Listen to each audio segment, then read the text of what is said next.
نوح علیہ السلام کا ایک بیٹا سام تھا۔ عرب اور بنی اسرائیل اسی کی طرف منسوب ہیں۔ اسی سام کے پوتوں سے ہود علیہ السلام پیدا ہوئے۔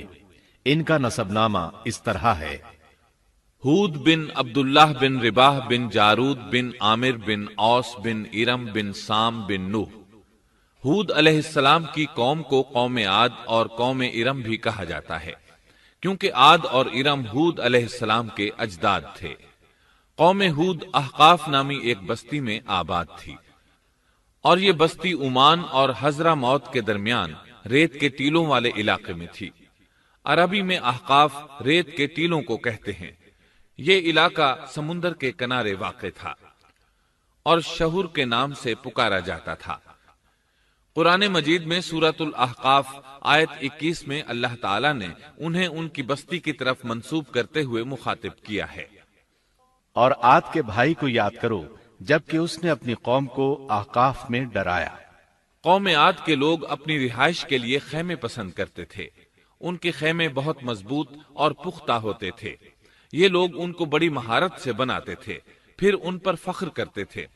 اللہ تعالیٰ سورۃ الفجر آیات 6 تا 8 میں فرماتے ہیں: کیا آپ نے نہیں دیکھا کہ آپ کے رب نے عاد کے ساتھ کیا کیا، جو نسل ارم سے تھے، ستونوں والے تھے، جن کے مانند کوئی قوم دنیا کے ممالک میں پیدا نہیں کی گئی۔ اللہ تعالیٰ نے ان کی کاریگری اور فن کی ایک مثال دی ہے کہ وہ ایسے خیموں میں آباد تھے جن کے ستون بہت مضبوط تھے، طاقتور تھے۔ ان لوگوں نے شہروں اور بستیوں کو ایسی کاریگری سے بنایا کہ ان کے متعلق عجیب و غریب روایات مشہور ہو گئیں۔ یہ نرم زمین میں خیمے بناتے تھے، اس کے ساتھ پہاڑوں میں محل بھی بناتے تھے، حالانکہ رہائش کے لیے زمین پر خیمے موجود تھے۔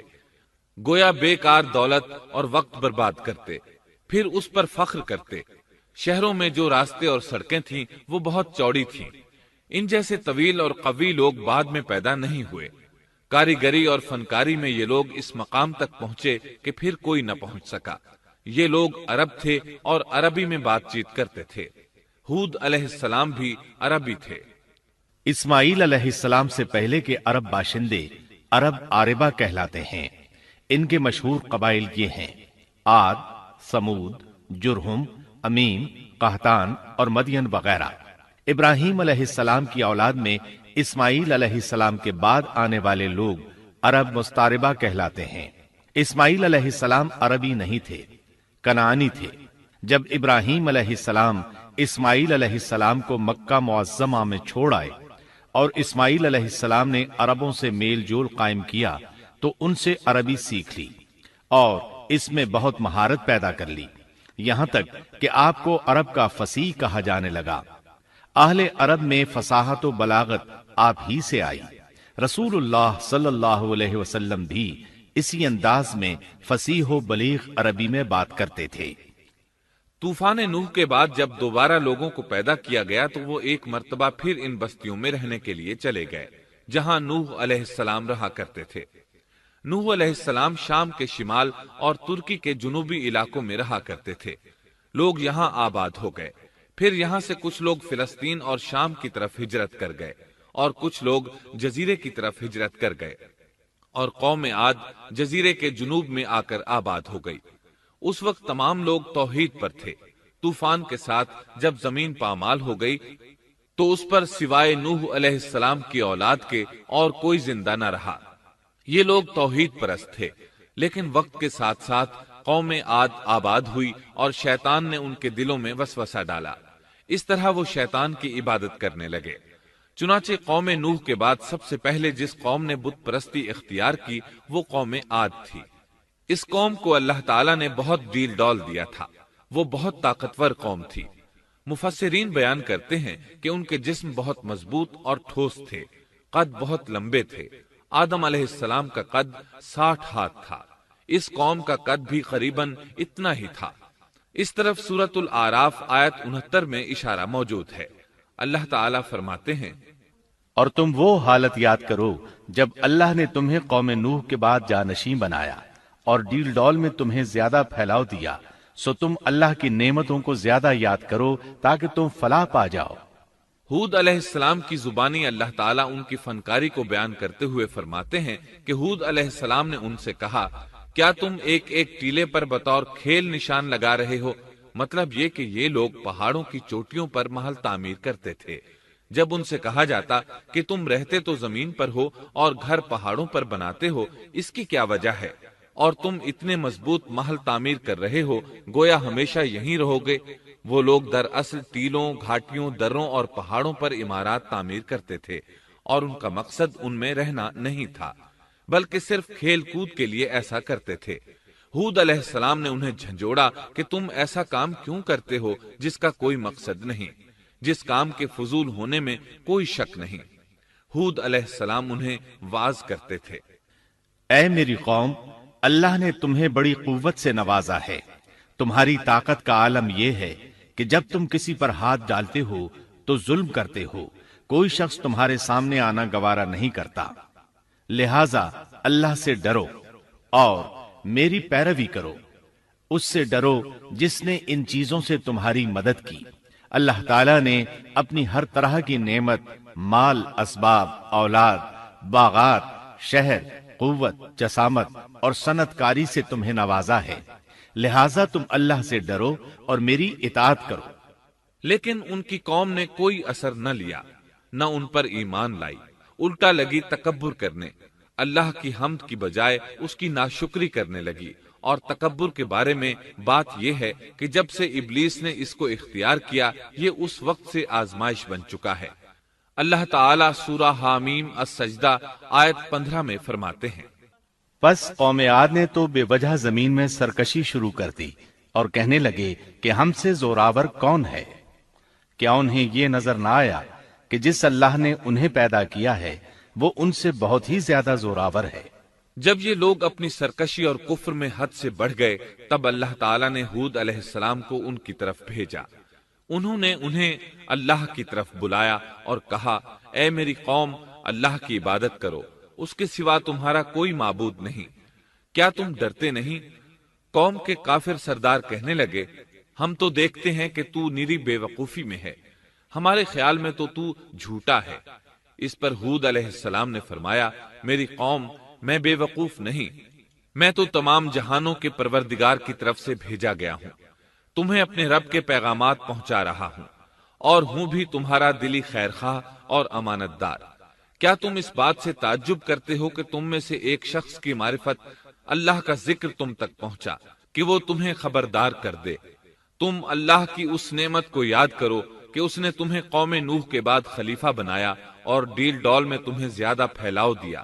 تم اللہ کے احسانات کو یاد کرو تاکہ فلاح اور نجات پا جاؤ۔ ہود علیہ السلام نے اللہ کی عظیم نعمتوں کے ساتھ انہیں نصیحت کی، لیکن وہ بدبخت کفر ہی کرتے رہے۔ آخر انہیں جھنجھوڑنے کے لیے انہوں نے فرمایا، اے میری قوم، اللہ ہی کی عبادت کرو، اس کے سوا تمہارا کوئی معبود نہیں۔ تم تو صرف بہتان بازی کر رہے ہو، یعنی جن بتوں کی تم پوجا کر رہے ہو ان کی پوجا تم نے خود گھڑی ہے۔ اللہ تعالیٰ نے تو اس کے متعلق کوئی دلیل نازل نہیں فرمائی۔ میری قوم کے لوگوں، میں تم سے اس دعوت و تبلیغ کی کوئی اجرت نہیں مانگتا، میرا اجر اس کے ذمے ہے جس نے مجھے پیدا کیا ہے، تو کیا تم پھر بھی عقل سے کام نہیں لیتے؟ اے میری قوم کے لوگوں، اپنے رب سے گزشتہ گناہوں کی معافی طلب کرو، آئندہ گناہوں سے توبہ کرو، تاکہ وہ برسنے والے بادل تم پر بھیج دے اور تمہیں طاقت میں اور بڑھا دے، تاکہ تم گناہگار ہونے کے باوجود روگردانی نہ کرو۔ ہود علیہ السلام مسلسل انہیں دعوت دیتے رہے، لیکن وہ ظالم قوم نوح کی طرح ان کا مذاق اڑانے لگی اور کہنے لگی، ہمارے خیال میں تو بے وقوف ہے، اور شاید تو ہمارے کسی معبود کے بڑے جھپٹے میں آ گیا ہے، تو ہمارے بتوں کو برا کہتا ہے، اس لیے ان میں سے کسی کی مار تم پر پڑی ہے، اسی لیے تو ذہنی مریض بن گیا ہے۔ وہ ظالم لوگ چونکہ آخرت پر ایمان نہیں رکھتے تھے اور دنیا میں خوشحالی کی زندگی بسر کر رہے تھے، اور تھے بھی اپنی قوم کے سردار، اس لیے اپنے ماتحتوں سے کہنے لگے، یہ تو تم جیسا ہی انسان ہے، وہی کچھ کھاتا ہے جو تم کھاتے ہو، اور پیتا بھی وہی کچھ ہے جو تم پیتے ہو۔ اب اگر تم نے اپنے جیسے انسان کی اطاعت قبول کر لی تو سخت خسارے میں رہو گے، کیا یہ تمہیں اس بات سے دھمکاتا ہے کہ جب تم مر کر خاک اور ہڈیاں بن جاؤ گے تو پھر زندہ کیے جاؤ گے؟ ہرگز نہیں، یہ بات امکان سے باہر ہے جس کا وعدہ تم سے کیا جاتا ہے۔ یہ زندگی تو صرف دنیا کی ہے، ہم مرتے جیتے رہتے ہیں، ہم پھر نہیں اٹھائے جائیں گے۔ یہ تو وہ شخص ہے جس نے اللہ پر جھوٹ باندھا ہے، ہم اس پر یقین کرنے والے نہیں۔ ہود علیہ السلام انہیں دعوت دیتے رہے یہاں تک کہ ان کی قوم نے واضح طور پر کہہ دیا کہ آپ ہمیں واز سنائیں یا نہ سنائیں، ہم تو اپنی روش نہیں چھوڑیں گے، یہ تو پرانے لوگوں کا دین ہے۔ اس طرح قوم انہیں مسلسل جھٹلاتی ہی رہی۔ آخر ہود علیہ السلام نے بھی انہیں کھلم کھلا دھمکی دی اور فرمایا، لوگوں سنو، میں صرف تمہیں ہی نہیں اللہ کو بھی گواہ بنا کر اعلان کرتا ہوں کہ اللہ کے سوا جس کی عبادت ہو رہی ہے میں ان سب سے بری طرح بیزار ہوں۔ اب تم ہی نہیں اپنے ساتھ اوروں کو بھی بلا لو اور اپنے ان سب جھوٹے معبودوں کو بھی بلا لو، اور تم سے جو ہو سکے مجھے نقصان پہنچا دو، مجھے کوئی مہلت نہ دو، نہ مجھ پر ترس کھاؤ۔ یہ فرمانے کے بعد انہوں نے اللہ سے دعا کی، اے پروردگار، ان کے جھٹلانے پر تو میری مدد فرما۔ اللہ کی طرف سے آپ کو جواب ملا، یہ تو بہت ہی جلد اپنے کیے پر پچھتانے لگیں گے۔ اللہ کے نبی کا انکار کرنے، اس سے بغض رکھنے اور اس کا مذاق اڑانے والوں کا انجام کیا ہوا؟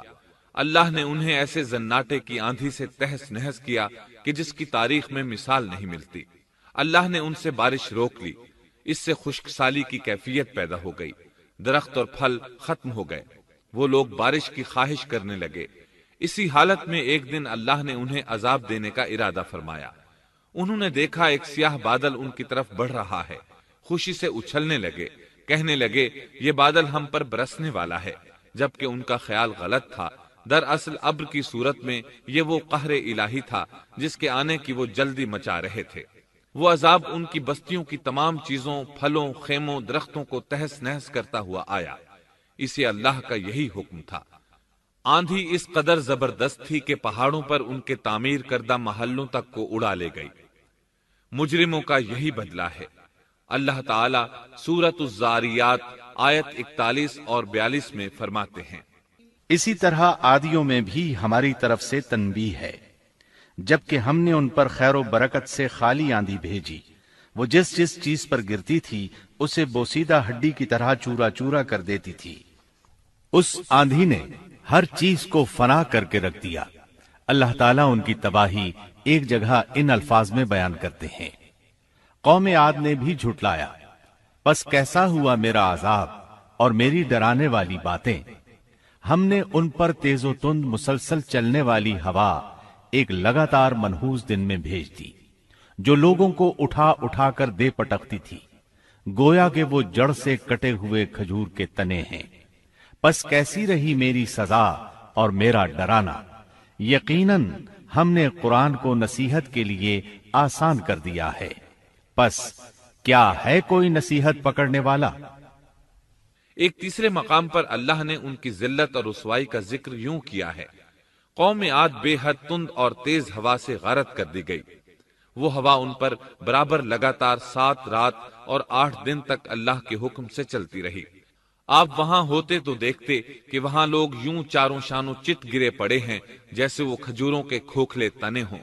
کیا ان میں سے کوئی بھی آپ کو باقی نظر آ رہا ہے؟ ہود علیہ السلام کو اللہ تعالیٰ نے اپنی رحمت سے نجات دی، باقی تمام جگہوں پر تباہی تھی، لیکن جس جگہ ہود علیہ السلام اور ان کے ساتھی تھے اس طرف یہ ہوا پھٹکی بھی نہیں۔ کہا جاتا ہے کہ ایک باڑ تھی جس میں ہود علیہ السلام، حیوانات، چوپائے اور ان پر ایمان لانے والے تھے، اور آندھی نے ہر چیز کو فنا کر ڈالا۔ اللہ تعالیٰ سورہ آراف آیت 72 میں فرماتے ہیں، غرض ہم نے انہیں اور ان کے ساتھیوں کو اپنی رحمت سے بچا لیا اور ان لوگوں کی جڑ کاٹ دی آیتوں کو جھٹلایا تھا اور وہ ایمان لانے والے نہ تھے۔